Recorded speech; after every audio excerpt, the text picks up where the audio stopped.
What's going on, guys? It's Nick here, back with another video. Today we have the fourth episode in our player breakdown series, and we'll be taking a look at the draft decision between Keenan Allen and Mike Evans. The other highly requested video from the last week was Pittman versus Mike Williams versus Deontay Johnson. We will do that breakdown in 2 weeks, but I want to separate and do like a running back, wide receiver, kind of like flip-flop there. So next week, we will do running back comparison. I don't know who it is yet, so put in the comment section who you think I should do for running backs, and then upvote the ones you want to see as well. But this week, Keenan Allen versus Mike Evans. Let's start off by looking at their career production thus far. Keenan Allen will be entering his 10th season in the NFL, having turned 30 in April. That is typically, a range where we start to see wide receivers decline, but that hasn't been the case with Keenan Allen in recent seasons, and I don't see why we should expect that to happen this season.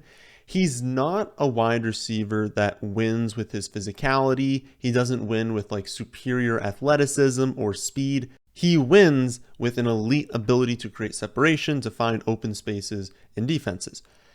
And players like that are typically the ones that age really, really well. So we don't see a cliff. If, again, he was winning with just like, 4.2 speed, he was just some physical freak, well, as you age, that advantage goes away. And if that's what you're winning with, you decline really quickly. But if he's not winning in those areas, he's just really good at getting open, he doesn't need superior athleticism, he's going to age really gracefully, I guess you can say. He did struggle with injuries early in his career, but he stayed extremely healthy over the last 5 seasons. Since 2017, he's shown up on the injury report in only 10 weeks, and he's only missed 1 game due to injury. So, been very, very healthy. He gets banged up from time to time, maybe comes out of games, but overall, he stayed very healthy. I really just would not be concerned at all about being injury risk, even at 30 years old. Justin Herbert has been his quarterback these last 2 years, and his final stat lines in those years: 100 receptions, just under 1,000 yards, and 8 touchdowns, and then 106 receptions, just over 1,100 yards, and 6 touchdowns last season, finishing as the wide receiver 11 and 12 in half PPR points per game during the fantasy season in each respective year. And he's actually been incredibly consistent these last 5 years, scoring at least 6 touchdowns, at least 97 receptions, gaining at least 71 receiving yards per game in each season. And we saw the ceiling in 2017 when he finished 3rd in points per game, but I do want to note that he's typically in that wide receiver 10 to 13 range, much more often than he's in the top 5 range. Just typically because when you have those top end seasons, you do need the touchdowns. Even if you go a little bit over 100 receptions, having only 6, 7, 8 touchdowns is going to hurt you when every year there's going to be wide receivers that are in the double digit range. It's just tough to make that up sometimes. And while I do think that the Chargers are going to be very, very good this season, score a ton of touchdowns, and he can have a spike season, we need to consider that he's only got 48 touchdowns across 116 weeks, maxing out at 8 in a single season. And again, he's played 10 years, or at least he's entering his 10th season. So we have a very good sample size of knowing he's unlikely to, say, lead the league in touchdowns. He makes up for it with receptions, but just know that it's unlikely he goes out there and has a dominant touchdown season. Maybe we look back on this and see it as a year where he breaks that trend. Again, given how good I think the offense is, but I would bet on him being again in that 6 to 8 range. So what about Mike Evans? Keenan Allen's been incredibly consistent, but Evans has been the poster boy for consistency. He became the first wide receiver ever to start their career with 7 straight 1,000-yard seasons. And what does he do in year 8? He goes over 1,000 yards. So very, very consistent. You just know you're getting 1,000 yards with him. He's also played the last 2 seasons with a new quarterback, finishing with 70 receptions for 1,000 yards and 13 touchdowns 2 years ago. And then last year, 74 receptions, a little over 1,000 yards, 14 touchdowns, ranking 12th and 11th in points per game. Remember, compared to 11th and 12th for Keenan Allen. So I can see why the breakdown is needed.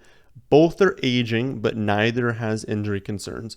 Both have been very, very consistent, but historical production doesn't really give you a lean in either direction. And if you look at their offenses, both finished top 5 in points per game and pass play percentage last season, and both finished top 3 in pass attempts per game. So what do we do? When everything is even like this, I like to think about what changes can we expect moving forward? What could be different this season that could give us a lean in either direction? For the Chargers, I don't really see the offense changing all that much. I think they're going to be maybe a little bit more efficient with Herbert just improving as a quarterback in year 3. But I think, the core of Eckler, Mike Williams, Keenan Allen, I would just expect that core to, again, have the vast majority of the volume in the offense. I would think that pretty much everything besides a few carries is going to flow through these 3 players yet again this season. One thing I see changing is their success. They finished 7-9 2 years ago, 9-8 last season, and even though they're in easily the most difficult division in football, I'd project them as the favorites to win the division. And I think they can get, maybe 11 or 12 wins this season. Going to be tough, but I think they're good enough to do that. And I'm not saying that Keenan Allen got all his points in garbage time, right? That they were losing all these games and just when they were getting smoked, that's when he was putting up points. That's not what I'm saying. That would be ridiculous. But over the last 2 years, he's only played in 3 games where they've won by over 10 points. And his receiving yards in those games are 36, 34, and 44. He gets there a lot of times off really, really high volume. And you have to think that if their defense is going to be really, really good, their offense is going to remain really good, there might be more games where they're able to pull away quickly. And in those games, he's not going to see, 10, 12, 13 targets. At least it's less likely that he'll do so. It seems like a lot of his games where he goes off, they are trailing and they're catching up. So they can still win the game, but they're trailing and catching up, or neither team is able to pull away. Again, I think this is going to be a really good team this year, especially on defense. I think they'll be able to pull away a little bit more often, and that just could lead to fewer really high target games for Keenan Allen, who kind of needs to get there on volume at times. If we compare that to Mike Evans, we get a little bit of the opposite trend. I mean, the Bucs have been 11-5 and 13-4 the last 2 years. I don't really see a ton of room to grow from that number and have them dominate even more. So I wouldn't expect game script to really change all that much. The big change is the offensive playmakers. Antonio Brown is, for sure not getting a spot on the Bucs wide receiver core, even if he does decide to return, which it doesn't seem like he wants to, but you never know what he's going to do. But if he decides to return, it is very unlikely he goes to the Bucs. So he's gone. We've got Godwin recovering from his torn ACL. We might see a world, where they open the season with Evans, Russell Gage, and then probably Tyler Johnson with maybe no Gronk. We still don't know his status, but it kind of seems like he's not going to play this year. So that's if you're looking at that, you're Tom Brady, Mike Evans, Russell Gage, Tyler Johnson, and what would be Cameron Brate at tight end. Your first, second, and third read is Mike Evans on every single play, especially when you get into the red zone. I mean, he might have more touchdowns in his first few games than Keenan Allen has over the entire season. He's going to very easily push for the league lead in touchdowns. And if we look at the 6 games that Mike Evans has played without Chris Godwin over the last 2 years, his half PPR points in those games, 19.9, 21.7, 12.6, 14, 12.7, and 23.9. That is 17.5 half PPR points per game, which is typically good enough to finish top 3 in a season, but definitely top 5. Now, we don't know the status of Godwin's recovery. He could absolutely be ready for week 1, but the 9-month cutoff, that's typically what you look at for ACL injuries, it puts him at an early October return. And so my guess is that he does not start the season. To begin the offseason, I thought maybe there was a chance that he was going to start the season healthy. It seemed like they didn't do a whole lot to bring in wide receiver depth, and so that kind of indicated that they thought he was going to be good to go. I'm starting to lean away from that. I'm starting to lean towards maybe he's going to miss about a month of the season, or at least be limited for the first month. And again, if we're going to assume that that's a possibility, that we get Evans, Gage, Johnson, and Brate as their pass catching options for the first month, I mean, Evans could absolutely go nuclear. So for me, my lean is Mike Evans until we get confirmation that Chris Godwin will be 100% for week 1, which I genuinely don't think we're going to get.